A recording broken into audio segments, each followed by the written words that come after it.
예수님도 아시죠? 성령님도 아십니까? 다시 한번 여쭙죠. 하나님을 정말 아십니까?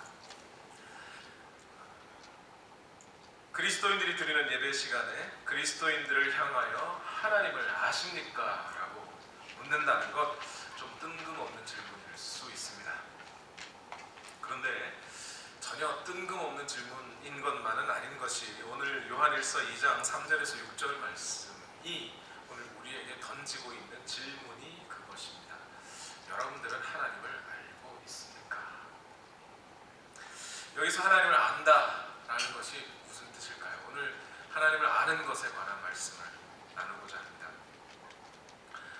1990년대를 휩쓸었던 가수, 한국의 1990년대, 제 기억으로 1992년인 것 같습니다. 토요일은 즐거워라는 쇼 프로그램에 혜성같이 등장한 3인조 댄스 그룹 있었죠. 서태지와 아이들이라고 하는 팀이 있었습니다. 그때부터 1990년 전체를 거의 이 서태지라고 하는 이름으로 그 가요계는 꽉 채웠습니다. 물론 그 전에 1980년대에 영원한 오빠 가왕 조용필 씨가 있긴 있었죠.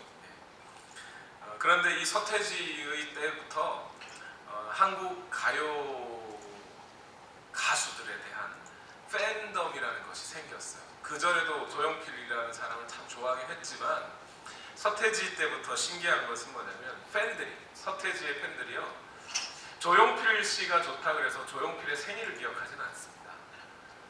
그런데 서태지 때부터 팬들은 서태지의 생년월일, 서태지의 키, 몸무게, 좋아하는 음식, 색깔, 심지어 서태지의 가족 사항, 서태지네 가족의 제삿날, 이런 것까지 다 깨고 있었어요.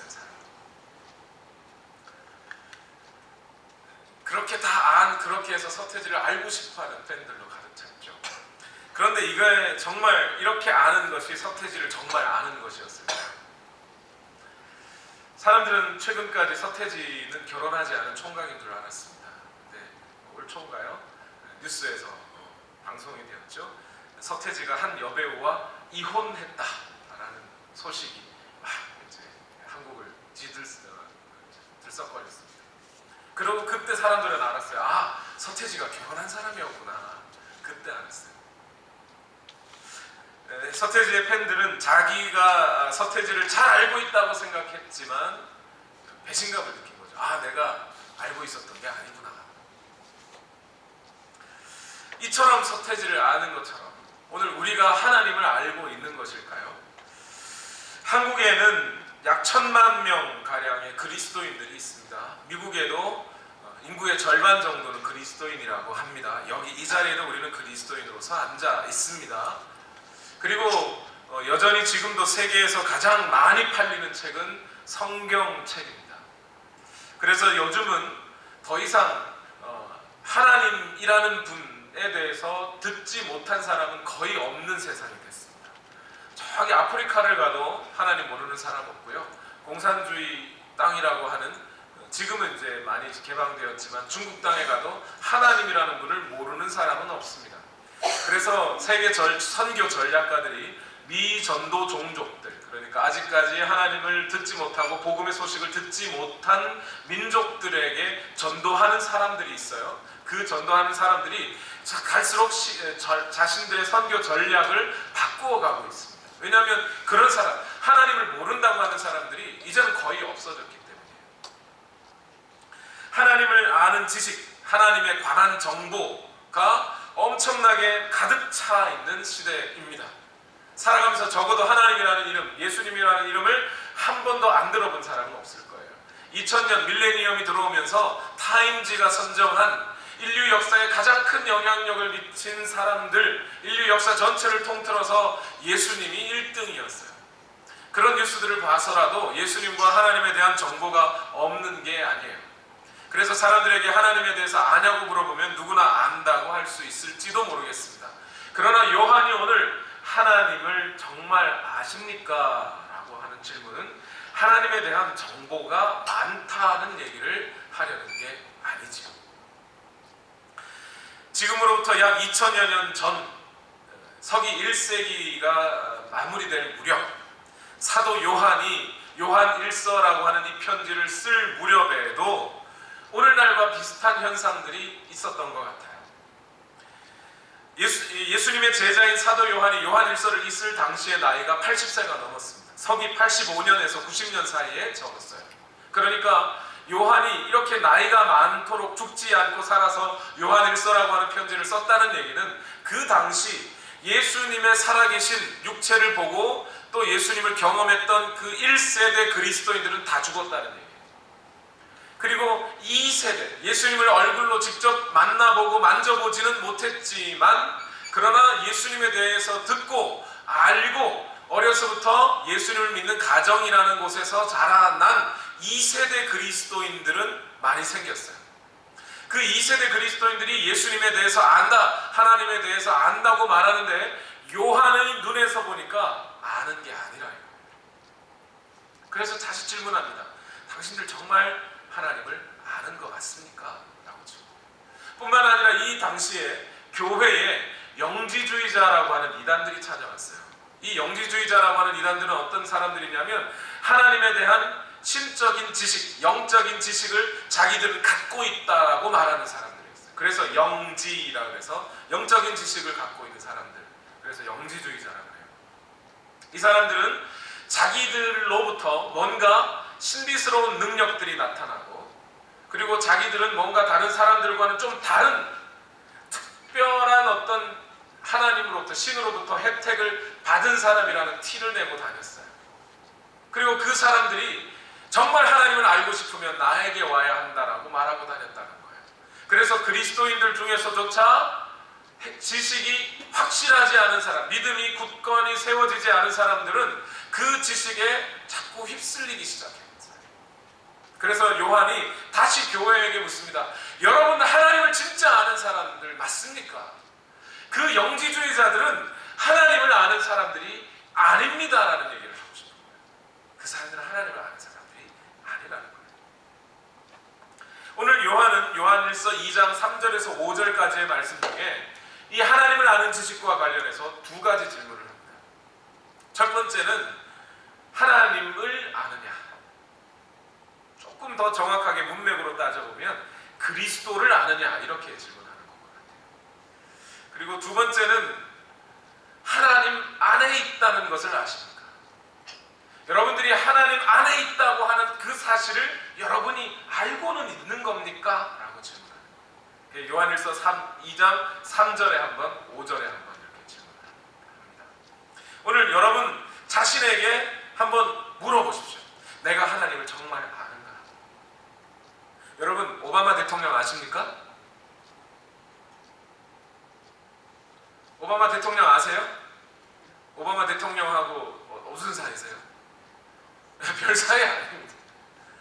근데 여러분의 배우자를 향하여 여러분의 배우자를 이름을 대며 그 사람 아십니까? 저에게 만약 박수현이라는 사람 압니까? 라고 물으면 누구보다 저는 잘 안다고 얘기할 거예요. 요한은 지금 두 번째 질문을 하고 있는 거예요. 여러분들이 예수님을 압니까? 라고 할 때 이 안다라는 말은 그 사람에 대한 정보를 갖고 있느냐, 그 사람의 지식을 아느냐, 그 사람의 기호와 취미와 특기를 아느냐, 그걸 아느냐를 묻는 게 아니에요.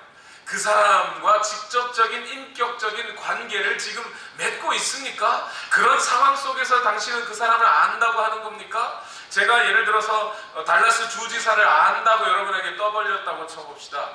그러면 여러분은 금방 아실 거예요. 아이, 목사님 거짓말하고 있네. 달라스 주지사 이름이 뭐고 그 사람에 대한 정보를 아는 것과 제가 그 사람을 인격적으로 만나서 그 사람도 나를 알고 나도 그 사람을 알아서 아는 관계는 전혀 다른 관계죠. 지금 후자를 묻고 있어요. 여러분, 정말 여러분 하나님 알고 계세요? 하나님도 여러분을 알고 계신 거 맞아요? 거기에 대답하실 수 있어요.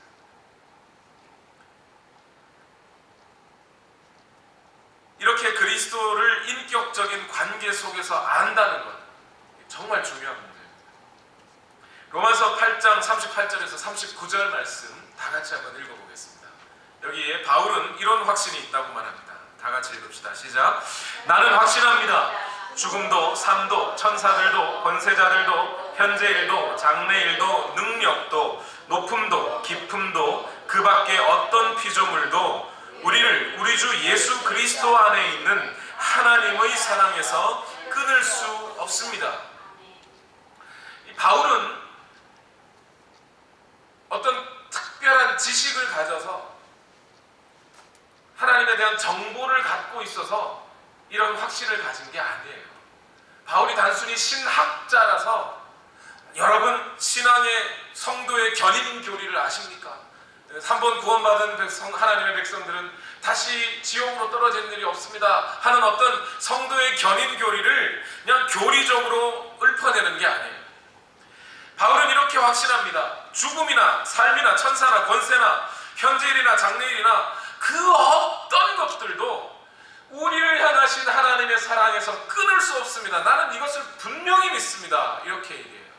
왜 그렇게 이 사람은 믿을 수 있었던 거죠? 하나님을 아니까. 요즘 엊그제부터 올림픽 시작했어요. 리우 올림픽, 리오데자네이루에서 시작된 올림픽이에요. 여러분, 올림픽 시작하면 사람들이 예측을 합니다.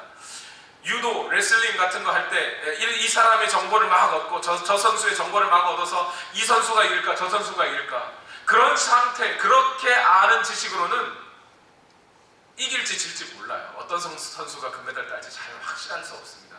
그러나 그 상대방의 선수와 멱살을 붙잡고 붙어본 선수는, 아니면 박싱을 하면서 그 선수로 한 대 빵 맞아본 선수는, 이거 함부로 될 게 아니다, 이게 쉽게 싸워서 될 게 아니라는 걸 알지요.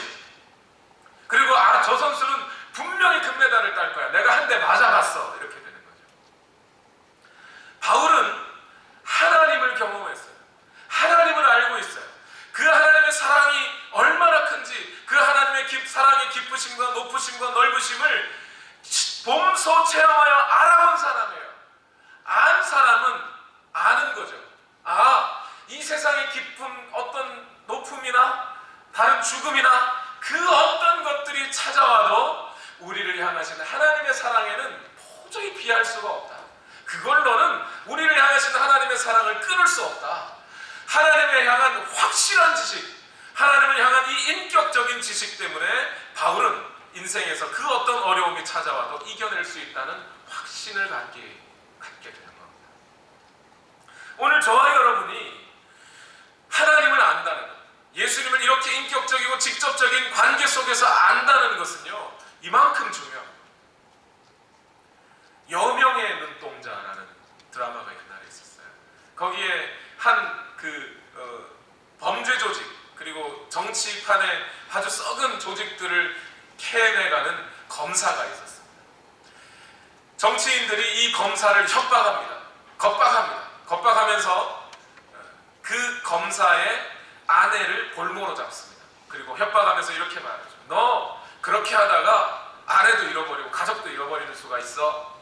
그때 검사가 대답을 합니다. 뭐라고 대답하냐면, 할 수 있으면 해보라고. 내 아내는 그런 것에 대해서 나를 절대 원망할 사람이 아니라. 그렇게 얘기하죠. 이 검사는 자기의 아내가 어떤 사람인지 너무 잘 아는 거예요. 남편이 이 세상의 부정과 부패를 향하여 돌을 던지며 싸우고 있을 때 그 아내가 여보 싸우지 말라고, 그러다가 당신 다치면 어떡하냐고 이럴 여인이 아니라는 걸 아는 거예요. 그것을 알기 때문에 어떤 조폭들이 겁박을 하고 닥쳐와도 그 아내를 볼모로 잡아 자기를 협박해도 넘어가지 않는 겁니다. 오늘 우리가 하나님을 분명하게 알고 있고 하나님의 사랑이 어떠한 것인가를 오늘 우리가 확실하게만 알 수 있다면, 여러분, 저와 여러분의 삶에서 어떤 환경과 어려움이나 또는 고난이나 박해나 또는 절망이나 슬픈 일들이 찾아와도 우리 안에 우리를 향하신 하나님의 사랑에서 그 어떤 것도 끊을 수 없다는 것을 우리는 분명하게 알게 됩니다. 이것이 오늘 우리에게 주시는 하나님을 알게 되는 위로예요. 그래서 디모데후서 1장 12절에 바울은 자기 인생에서 늙음악할 나이가 들어서 감옥에 갇혀서 이런 고백을 합니다. 나는 이런 고난을 당하면서도 부끄러워하지 않습니다. 나는 내가 믿어온 분을 잘 알고 있고 또 내가 맡은 것을 그분이 그날 그날까지 지켜주실 수 있음을 확신합니다. 내가 하나님을 아는데, 하나님이 나를 아시는데, 하나님이 얼마나 나를 사랑하시는지 내가 알기에 내가 지금 이런 고난을 받아도 나는 절대 부끄러워하거나 절망하거나 슬퍼하지 않는다고 얘기하는 거예요. 두 번째로 요한이 한 가지 더 알아야 한다는 것이 있죠. 그것은 뭐였습니까? 우리가 하나님 안에 있다는 것을 알아야 한다 그랬어요. 하나님 안에 있다. 우리가 하나님 안에 있다. 이것이 뭔가요? 여러분, 사람이 태어난다고 하는 것, 여러분의 아이들이 태어나는 것을 생각해 보십시오. 그 아이는 세상 저 바깥 어딘가에 있다가 세상 안으로 태어나게 된 것이죠. 그리고 세상을 살아가면서 부모님 아래에서 살아갑니다. 그리고 그 부모님과 만남과 연결의 끈 속에 살아가요. 그 아이가 나와 뭐라고, 그 애가 아프면 내가 아파요. 그렇죠? 그 아이가 다치면 내 마음이 더 아파요. 이런 연결함 속에서, 연결성 속에서 살아가죠. 우리 그리스도인들은 우리 그리스도인으로 거듭날 때 어디로 태어나는 거예요? 그리스도 안으로 태어나는 거예요. 그래서 침례를 받는다 했을 때 이 침례를 받는 것은 그리스도 안으로 침례를 받는다는 표현이에요. 그리고 그리스도 안에서, 그리스도 아래에서 살아가며 그리스도와 연결되어 그분의 생명력을 얻고 우리는 또한 그분과 교제하며 그리스도인은 살아가게 되어 있는 거예요. 눈으로 보이지 않는 이 신비스러운 연합, 이 연합의 관계 속에서 그리스도인들이 살아간다는 것을 오늘 우리가 알고 있느냐? 이걸 묻고 있어요, 요한은. 여러분이 사는 것이 나 혼자만의 삶이 아니라 예수 그리스도가 함께 하시는 삶이라는 것을 알고 있어야 한다고 이야기하는 거예요. 바울은 이 연합, 그리스도와 그리스도인의 이 신비스러운 영적인 연합을 갈라디아서 2장 20절 말씀에 이렇게 표현했습니다. 다 같이 읽어보겠습니다. 시작. 나는 그리스도와 함께 십자가에 못 박혔습니다. 이제 살고 있는 것은 내가 아닙니다. 그리스도께서 내 안에서 살고 계십니다. 내가 지금 육신 안에서 살고 있는 삶은 나를 사랑하셔서 나를 위하여 자기 몸을 내어주신 하나님의 아들을 믿는 믿음 안에서 살아가는 것입니다. 아멘. 여러분들이 과연 그리스도인이라면, 그리고 여러분들이 예수 그리스도와 연합된 자들이라면, 자, 그러니까 좀 반말 같네요. 연합된 분들이라면 오늘 여러분이 숨 쉬는 것은 여러분이 숨 쉬는 게 아니라 그리스도께서 숨을 쉬는 것이고, 여러분이 말하는 것은 여러분이 말하는 것이 아니라 그리스도께서 말하고 계시는 것이라는 거예요. 그 사실을 여러분은 알고 있습니까? 요한이 이렇게 질문하는 겁니다. 저는 우리 온누리 교회 성도님들이 모두가 이 확실한 지식 속에 살아가시기를 바랍니다. 하나님을 알고 오늘 우리가 하나님과 연합된 것이라는 것을 알고, 여러분들이 누군가에게 이야기할 때, 누군가와 대화를 할 때, 그것이 꼭 여러분의 가족이나 자녀들뿐만이 아니라 교우들 또는 직장에서의 삶에서 그 사람들과 이야기할 때 여러분은 여러분이 얘기하는 게 아니라 예수 그리스도께서 얘기한다는 것을 알고 있습니까?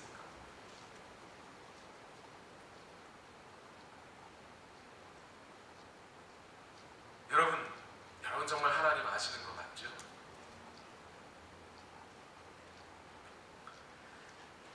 여러분, 제가 만약 여러분 앞에 제가 달라스 주지사를 압니다, 그러면 거짓말인 거 분명하시겠죠? 저 몰라요. 그 사람도 저 모르고. 그런데 여러분, 달라스 시장이죠. 주지사가 아니죠. 시장. 그런데 오늘 우리 그리스도인들이 하나님을 안다, 우리가 하나님을 아는 것을 어떻게 보여줄 수 있나요? 만약 누군가가 제게 목사님 박수현 씨 아세요?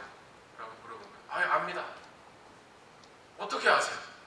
내가 당신이 그 사람을 아는 걸 어떻게 알 수 있어요? 그 사람 내 와이프입니다. 같이 삽니다 지금. 그러신가요? 이렇게 되겠죠. 하나님을 아십니까? 예, 압니다. 어떻게 그걸 증명하시겠어요? 어떻게 보여주시겠어요? 여러분이 하나님을 안다는 그 사실을 저에게 어떻게 보여주실 수 있습니까? 이것을 어떻게 증명해낼 수 있느냐? 무슨 철학적인 이야기나 또는 무슨 교리적인 이야기를 하지 않습니다. 여러분들이 하나님을 아십니까? 만약 여러분이 정말 하나님을 아는 사람들이었다면 여러분은 하나님의 명령에 순종했을 겁니다. 하나님의 명령에 순종함으로 여러분은 여러분이 하나님을 안다는 사실을 증명해 보이셨을 것입니다. 여러분, 이거 지금 심각한 문제예요. 오늘날 한국의 그리스도인들을 생각해 보시죠. 멀리만 둘 게 아니라 오늘 우리 자신을 한번 생각해 보십시다. 오늘 우리가 하나님을 안다고 말은 하고 있지만 오늘 우리가 하나님의 말씀에 계명에 순종하고 있는지요? 복이 있는 사람은 악인의 꾀를 쫓지 아니하며 오만한 자의 자리에 앉지 아니하고 죄인의 길에 서지 아니하고 오직 여호와의 율법을 즐거워하여 그 율법을 주야로 묵상하는 자로다. 만약 오늘 우리가 하나님을 안다고 말하는데 오늘 우리 하나님의 계명을 순종하지도 않을 뿐더러 하나님의 계명이 뭔지 읽어보지도 않았다면 거짓말이라는 거죠. 하나님을 사랑하고 하나님을 안다고 말하는 건 거짓말이라는 거죠. 그래서 요한일서 2장 3절과 4절 말씀에 이렇게 기록되어 있습니다. 다 같이 읽어봅시다. 시작. 우리가 하나님의 계명을 지키면 이것으로 우리가 하나님을 참으로 알고 있음을 알게 됩니다. 하나님을 알고 있다고 하면서 하나님의 계명을 지키지 아니하는 사람은 거짓말쟁이요 그 사람 속에는 진리가 없습니다.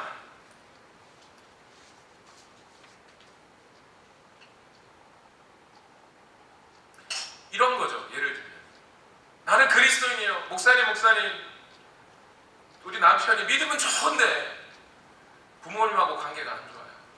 이거 뭐예요? 믿음 좋은 게 아니에요. 안 믿는 거라는 거예요. 왜요? 10계명에 내 부모를 공경하라, 그 말씀을 지키지 않는데 하나님을 안다고 말할 수 없다는 거예요. 하나님을 아는 사람은 분명히 그 계명을 지켰을 거라는 거예요. 목사님 우리 목사님 내 남편이요. 남편들이 문제예요. 그러니까 남편이요 믿음은 좋아요. 교회에서 장로예요. 근데 바람을 피네. 뭐예요? 안 믿는 거라는 거예요. 그 사람은 믿음 좋은 게 아니라는 거예요. 하나님을 아는 사람이 아니라는 거예요. 내 이웃의 아내를 탐내지 마라 라고 하는 이 계명을 지키지 않는 그가 어찌 하나님을 믿는 자라 하겠느냐 이 말이에요. 오늘 우리가 정말 하나님을 안다고 할 때 하나님이 이 세상을 창조하신 분이라고 안다면 오늘 여러분이 예배하고 있는 이 하나님이 온 우주 만물을 창조하신 분이라는 것을 오늘 우리가 알았다면 그분에 대한 하나님은 기독교의 하나님은 창조주이셔 라는 정보가 아니라 지식이 아니라 그분을 정말 그 창조주 하나님 모든 인간의 삶에 규율과 질서를 부여하시고 우주의 원리를 지배하게 하시는 하나님이 오늘 내가 예배할 하나님이라는 사실을 알았다면 그 하나님이 부여하신 질서와 규례를 우리가 지키지 않았을 리가 만무하다는 거지요. 그게 요한의 이야기입니다. 제가 총각으로 살 때 자취를 많이 했습니다. 제가 살던 자취방이 서울시 동작구 대방동에 있었습니다. 번지수는 기억이 안 나요. 근데 확실한 건 뭐냐면 제가 살던 자취방 옆에 북대방 파출소가 있었어요. 파출소. 미국에서 파출소나 경찰서에는 사람들이 가서 행패 못 부립니다. 행패 부리다 맞아 죽어요. 거기 가가지고 내가 누군 줄 알아 이랬다면 큰일 나요. 근데 한국에서는 그런 일들이 거의 매일 일어납니다. 밤마다 술 취한 사람들이 제 북대방 파출소를 찾아와요. 막 하다가 유리창도 깨고 막 이런 사람들 집이 어디요 물어봐도 대답도 안 하고 취해가지고 막 땅바닥에 자고 있는 사람들, 아니면 좀도둑들 이런 사람들 끌고 이제 경찰서에 와서 경찰관들이 취조를 합니다. 소리를 높여서 이 사람들이 얘기하죠. 뭐라 그래요? 내가 누군지 알아. 내가 말이야 이 파출소 소장하고 말이야 밥도 먹고 말이지 사우나도 가고 말이야 그런 사이야. 내가 이 파출소장 동생이야. 이런 얘기를 해요. 여러분, 그 광경을 저는 보면서 이런 생각해요. 저 사람이 정말 파출소장 동생이라면, 정말 파출소장 동생이라면 저런 행동을 할까? 그렇죠? 지역의 치안을 담당하고 질서를 유지해야 할 책임이 있는 파출소장의 동생이라면, 정말 그 파출소장과 인격적인 관계를 맺고 있고 그를 위하여 살고 있는 동생이라면 형을 위해서라도 그런 행동을 하지 않겠지요. 행여나 술 마시고 가다가 경찰관에게 붙잡혔더라도 부끄러워서라도 내가 파출소장 동생이야 라는 말을 못하겠지요. 도리어 형님이 그 일을 잘 해내게 하기 위하여 물심양면으로 도와주겠지요. 그게 진짜 파출소장의 동생이겠지요. 오늘 요한은 이렇게 이야기하는 겁니다. 하나님을 안다고 말하면서 계명을 어기는 사람은 거짓말하는 거라는 거예요. 하나님을 아는 자가 아닌데 안다고 거짓말했다는 겁니다. 성경 속에는 이렇게 진정한 하나님의 계명에 순종함으로 말미암아 자기 자신들이 하나님과 관계에 있는 사람이라는 것을 보여준 수많은 보기들로 가득 차 있어요. 대표적으로 누구요? 아브라함이 그랬죠. 100세에 얻은 아들, 하나님께서 바치라고 하니 그 바치라는 명령에 순종합니다. 100세에 얻은 아들을 어떻게 바쳐요? 그런데 바치려고 하니까 순종하는데, 히브리서 기자는 그 아브라함의 마음속에 있었던 믿음이라는 것을 설명해 줍니다. 히브리서 11장 18절과 19절 말씀 다 같이 읽어봅시다. 시작. 일찍이 하나님께서 아브라함에게 말씀하시기를 이삭에게서 내 자손이라 불릴 자손들이 태어날 것이다 하셨습니다. 하나님께서는 이삭을 죽은 사람들 가운데서도 되살리실 수 있다고 아브라함은 생각했던 것입니다. 하나님이 내게 약속하시기를 100세의 아들을 얻을 거라 하셨고, 그 아들을 통하여 내 자손이 바닷가의 모래알같이 하늘의 별같이 왕풍성하게 해주겠다고 하나님은 약속하셨다는 거예요. 그 하나님을 알고 있기 때문에, 하나님은 그 약속을 지키시는 분이라는 것을 알고 있기 때문에, 내가 오늘 내 아들 이삭의 배를 갈라도 하나님은 그 아들을 다시 살리셔서라도 내게 자손을 주실 것이라고 믿었다는 거예요. 그래서 그에게 칼을 댈 수 있었다는 겁니다. 하나님을 아는 만큼 순종하게 됩니다. 오늘 우리가 하나님을 예배할 때 하나님을 얼마나 알면, 우리가 그 하나님을 너무 쉽게 알아버리면 예배가 은혜가 안 되죠. 내가 하나님 앞에 나와왔다는 게 감동이 안 되죠. 이게 별 문제, 그냥 목사님이 오라 그래서 오는 것 같은 지겨운 일이 되어버리죠. 피곤한 일이 되어버리죠. 그러나 오늘 우리가 하나님을 그 위대하신 하나님으로 알고, 이 세상 그 어떤 것들도 하나님을 알지 못하는데, 하나님께서 오늘 우리에게 은혜를 베푸셔서 이 놀라우신 하나님, 영광스러운 하나님, 이 하나님 천지 만물을 창조하시고 오늘 우리를 억만 죄악 가운데서 건지신 구세주이신 그 하나님을 내가 찬양할 수 있고 예배할 수 있고 그분의 말씀을 들을 수 있다는 것을 생각하면, 우리가 하나님을 위대하게 여기는 만큼 예배는 감동이 될 수밖에 없어요. 핑계대는 게 아니라 목사의 설교가 은혜가 안 되는 게 아니고, 내가 하나님을 아는 게 너무 작게 하니까 예배가 감동이 안 되는 거예요. 이사야도 그랬어요. 이사야가 그 높으신 하나님, 천사들이 그 높으신 하나님을 찬송하며 거룩하다 거룩하다 거룩하다 만군의 여호와 하나님이여 찬송을 받으시리로다 하는 그 천사들이 하나님의 영광을 올리는 그 찬송을 이사야가 목도한 거예요. 그 천사의 소리를 들은 거예요. 하나님을 알게 됐습니다.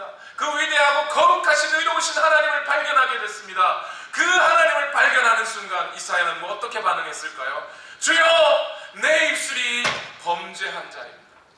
내 입술은 죄가 많은 자여 주여 나를 죽여주옵소서 하고 엎드리는 거예요. 너무나 당연한 반응, 그 거룩하신 하나님 앞에 너무나 당연한 반응. 여러분, 누군가가 오늘 지금 이 시간 교회 마당에 총 몇 자루 들고 살인자 5명 정도가 마당에 차를 대고 샀다고 생각해 보십시다. 여러분 어떤 생각이 드세요? 벌써 경계하고 두려운 마음 들지 않습니까?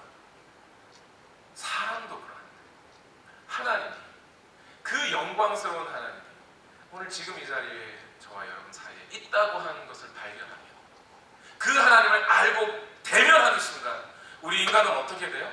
엎드리는 겁니다. 주여, 내가 죄인입니다. 그 순간 이사야에게 천사들이 제단의 숯불을 가져와 입술에 대어줍니다.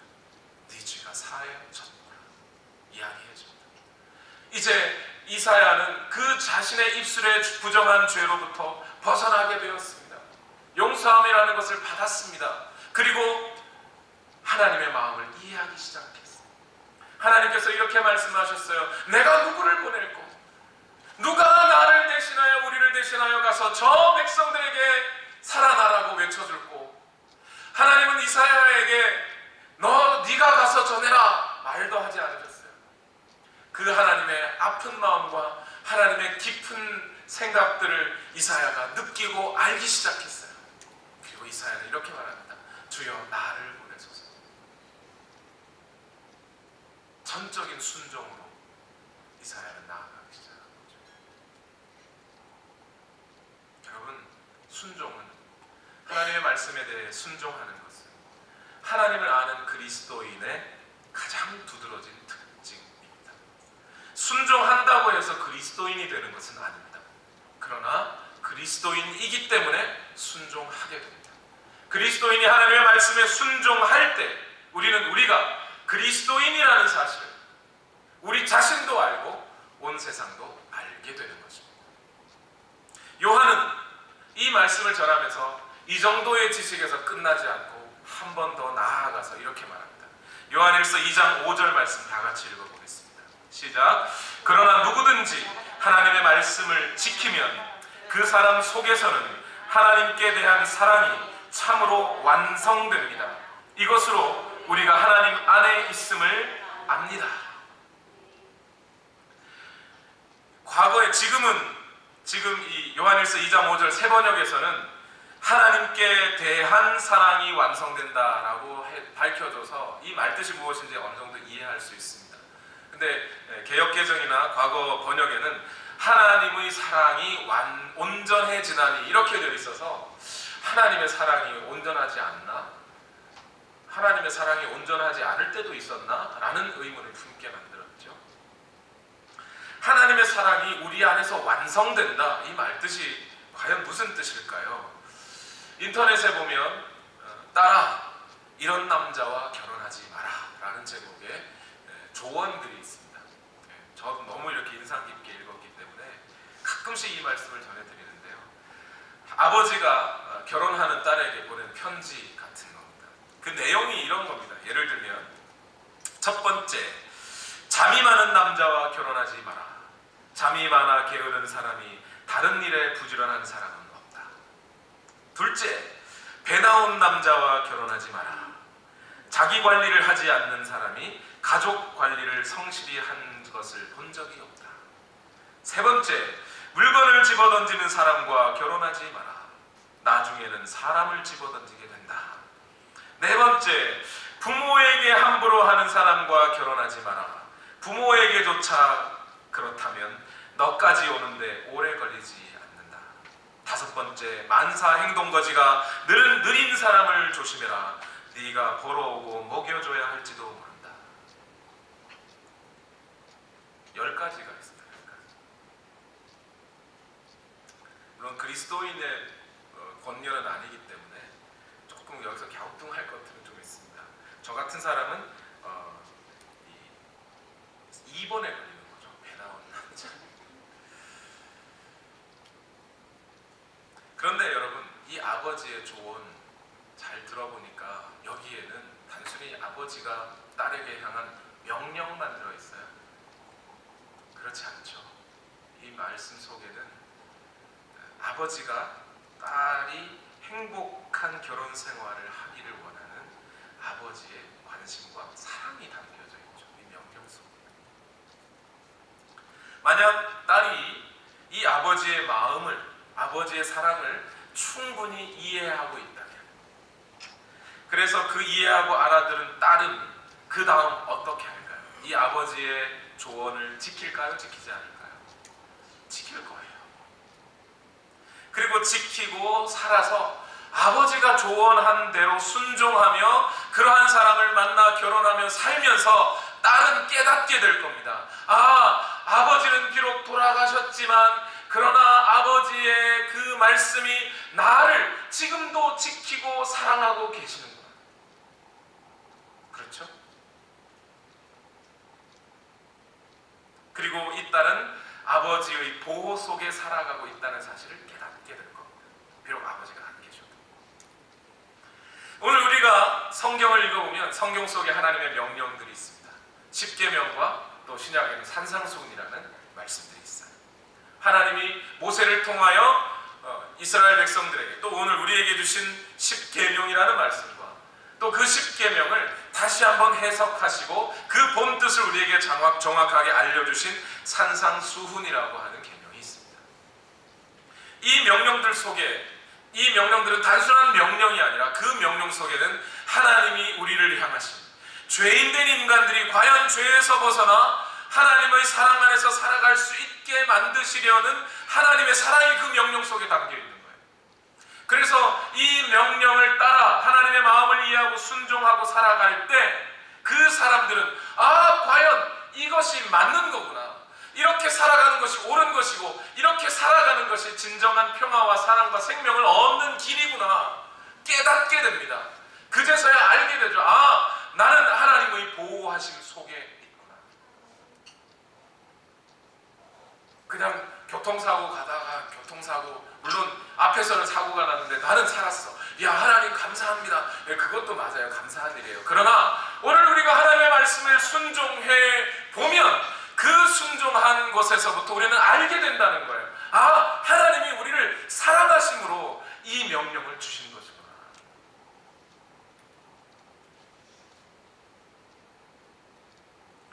짐 엘리엇이라는 선교사, 전에도 한번 말씀드렸죠. 에콰도르의 아우카 인디언들을 향해 가다가 결국 선교사 5명이 한꺼번에 죽었습니다. 그 중에 대표적인 짐 엘리엇이라는 선교사가 있었어요. 그 선교사의 부인은 남편이 아우카족에게 가다가 죽은 것을 알고 어떻게 했을까요? 남편이 죽고 장사를 지낸 다음 몇 년 후에 다시 아우카족에 갑니다. 그리고 그 엘리자베스 엘리엇이라고 하는 선교사님이 남편 짐 엘리엇 선교사의 편지와 일기를 한데 묶어서 책으로 내놓았습니다. 그 책 제목이 전능자의 그늘이라는 책이에요. 그런데 이 전능자의 그늘이라는 책의 서문에 이렇게 기록되어 있습니다. 순종하면 하나님을 아는 것이다. 순종은 하나님께 대한 사랑의 표현이다. 그 선교사님은 그 믿음 가지고 살았던 거죠. 순종하면 그리스도인이 되는 것은 아니지만 그리스도인이기 때문에 하나님의 마음을 알아 순종합니다. 그리고 그 하나님의 말씀에 따라 살아가게 됩니다. 여러분, 여기서 우리는 자녀 교육에 대한 힌트도 얻을 수 있어요. 여러분, 그리스도인의 자녀 교육은요, 이래라 저래라 하는 게 아니에요. 자녀들에게 너 이렇게 살아 저렇게 살아 그렇게 잔소리하듯 교육한다고 그렇게 사라지는 게 아니라는 거예요. 진정한 그리스도인의 자녀 교육은 너가 누군지 알려주는 거예요. 너는 하나님의 자녀다. 너는 하나님을 아는 사람이지 않니? 하나님을 안다. 자신의 정체성을 알려주는 거예요. 그러면 그 사람은 하나님의 뜻에 따라 살아가게 되어 있습니다. 그렇다면 여러분, 이제 어떻게 하면 될까요? 목사님 설교 잘 들었습니다. 집에 가서 열심히 이제 순종하며 살겠습니다 하면 되는 겁니까? 그래서 집에 가서 성경 속에 있는 계명들을 쫙 100개 딱 뽑아가지고 이건 지켰고 이건 안 지켰고 이렇게 OX 쳐가면서 살면 그러면 되는 건가요? 그렇게 하라고 지금 설교하는 것일까요?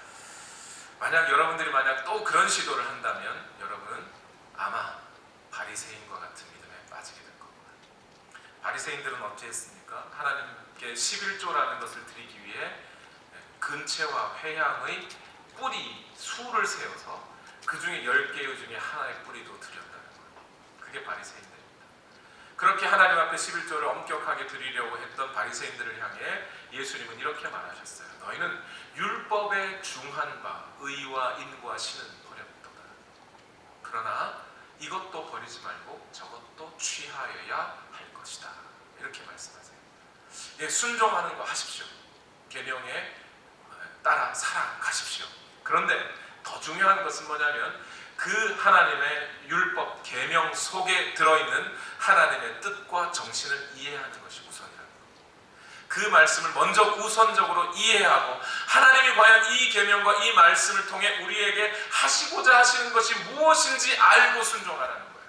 그 뜻의 방향에 맞춰 그 단순히 문자 그대로 지켰느냐 안 지켰느냐가 중요한 게 아니라 그 하나님께서 안식일의 계명을 주셨다면 안식일의 계명을 주신 이유와 목적이 무엇인지 알고 순종하라는 거예요.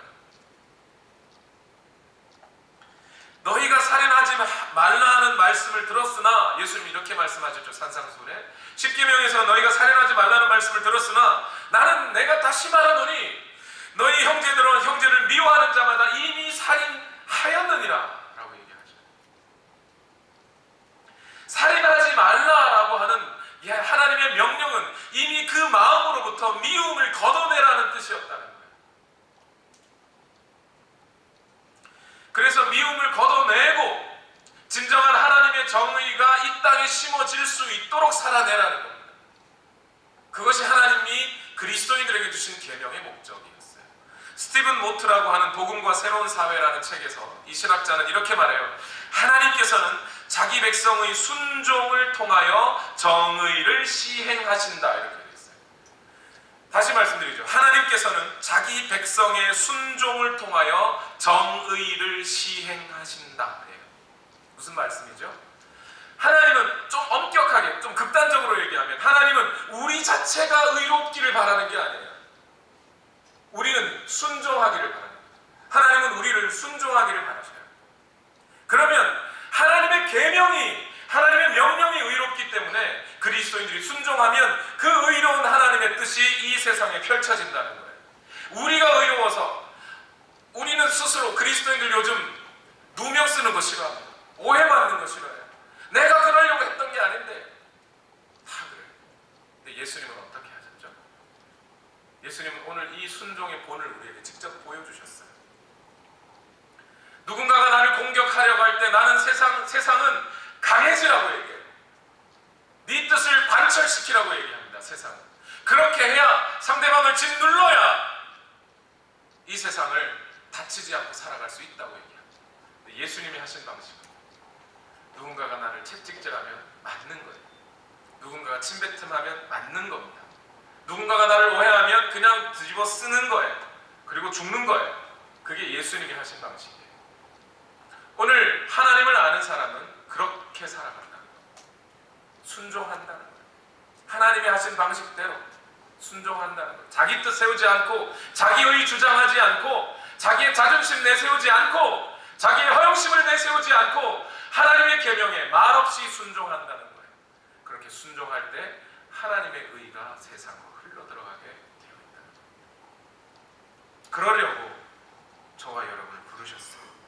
요한일서 2장 6절의 마지막에 하나님 안에 있다고 하는 사람은 자기도 그리스도께서 사신 것과 같이 마땅히 그렇게 살아가야 합니다 라는 말씀의 의미가 그것입니다. 말씀을 맺습니다. 여러분 다시 질문하죠.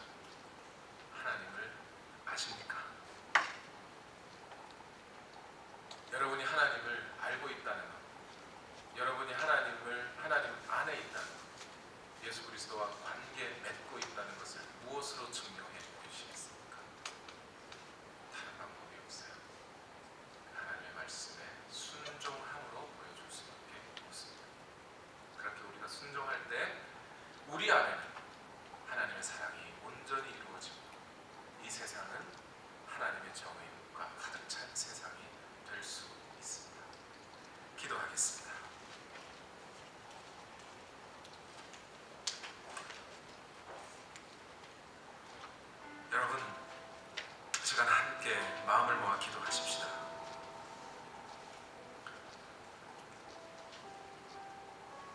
이 복음의 말씀이 우스워 보이지 않는다면, 이 요한 사도의 권면과 논증이 먼 무슨 철학자의 이야기처럼 들리지 않는다면, 그렇다면 오늘 우리는 이 말씀을 우리의 중심에 가득 채워야 할 것입니다. 정말 여러분 하나님 아십니까? 그 하나님 앞에 지금까지 하나님을 모르고 살았다면 지금이라도 좋으니 이렇게 기도해 보십시오. 하나님, 내가 당신을 더 알고 싶습니다. 하나님, 내가 주님을 더 깊이 경험하고 싶습니다. 주여, 나와 인격적인 관계 속에서 나를 받아 주옵소서. 기도하십시오.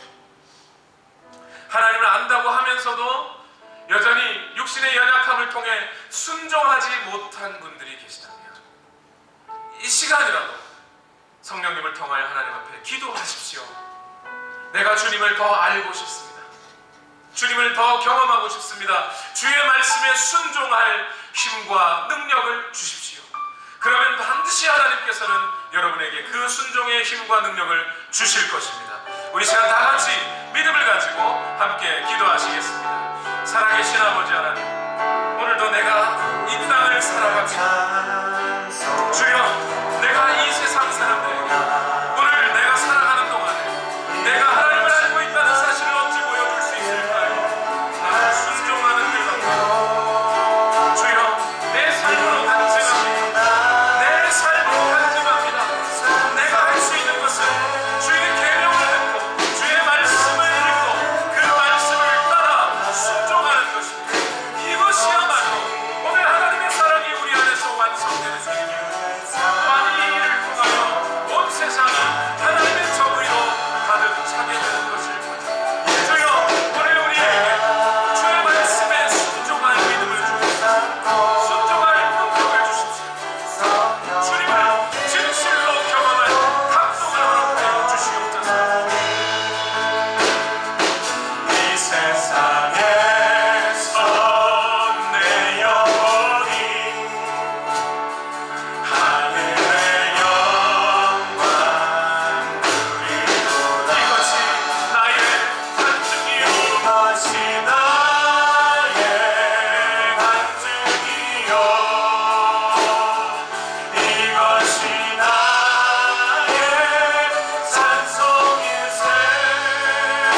나는 간 곳 없고 구속한 주만 보이도다.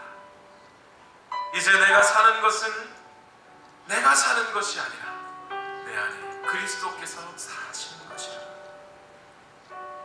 그리스도를 알고 그리스도와 연합된 것을 알고 사는 자는 순종의 삶을 살게 됨을 다시 한번 요한 사도의 목소리로 들었습니다. 주님, 오늘 우리가 이 뜻을 행하며 살게 하옵소서. 핑계댈 수 없음을 압니다. 우리에게 이미 이 순종의 삶을 살 수 있도록 그 위대하신 하나님께서 힘을 주시고 감동을 주시고 은혜와 능력과 구원의 역사를 베풀어 주셨습니다. 이제 오늘 그 하나님을 아는 사람이 어찌 이 땅의 그 어떤 것들이 우리를 넘어뜨린다 말할 수 있겠습니까? 주여, 오늘 우리가 주의 말씀에 순종하여 이 세상 무엇이 나를 덮어버린다 할지라도 주님을 끝까지 사랑하며 주님 안에서 참 생명과 평화를 누리는 우리 모두가 되게 하옵소서. 이제는 우리 구주 예수 그리스도의 무한하신 은혜와 하나님 아버지의 만극하신 사랑과 성령님의 교통하심이 주의 말씀에 순종하며 살아가기를 원하는 우리 모든 성도들의 삶 위에 지금부터 영원토록 함께 하옵시기를 예수님의 이름으로 간절히